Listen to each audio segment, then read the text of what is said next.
Let's take a deeper dive into Fidelity 500 Index Fund. So what do we see over here? Let's take a look at the summary. This fund has grown with the market, which is it's tied to the S&P 500. And so you can see the growth of this fund over a period of time. How else do we want to study this? Let's take a look at its composition. After all, we should be curious to know what are the different companies and what are the different industries this fund has put their money in.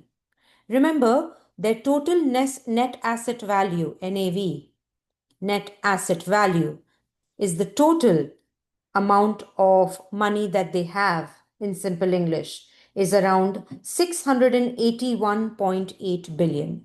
So where exactly does this go? Where does this money go? It gets invested in different industries. And in each industry, they've given us the names of the companies that they've invested in. Let's take a look. So it says over here, major market sectors. 33.07% of this index fund is invested in information technology. 14.02% of this index fund is invested in financials, so on and so forth.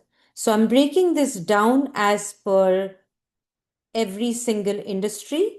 And now I'm going to show you what are the top 10 companies that this particular index fund owns. So as you can see over here, 36.58% of the total $681.8 billion is invested in these 10 companies. So you can imagine 36.58% of the total is invested in these large companies. That is one of the advantages of investing in an index fund, that you don't have to pick individual companies. Instead, you invest in a basket of companies, such as an index fund. So what do we see over here?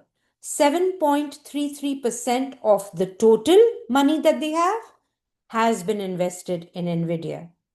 7.04% of the total that they have has been invested in Microsoft.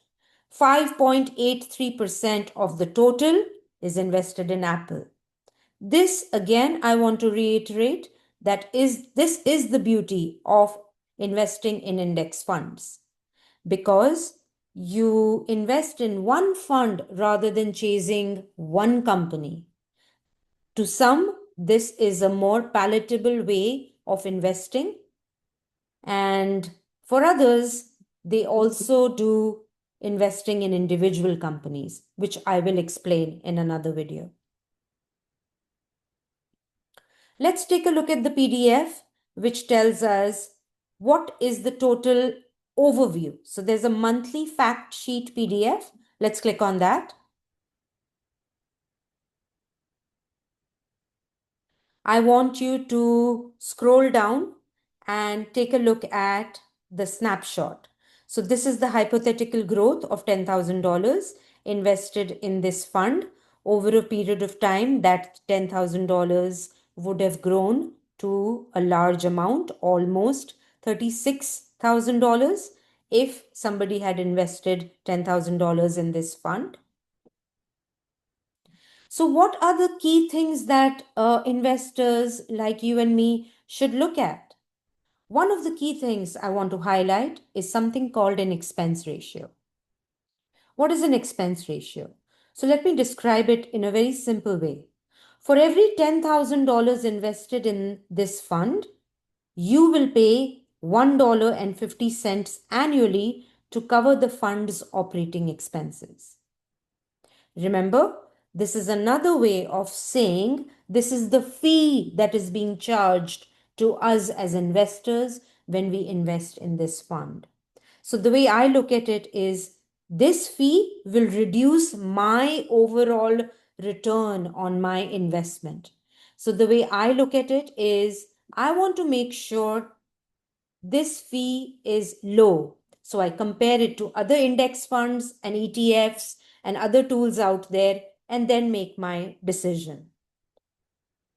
So that is how you study this. I love the PDF.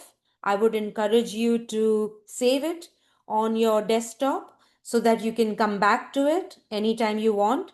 These are the top 10 companies that this particular index fund has invested in. All these companies are large companies, as you can see by their names. And I feel this is very good knowledge for anybody interested in personal finance and they want to know what are the options and how to get started. I think this is a very good place to learn about the Fidelity 500 Index Fund. Thank you for your time.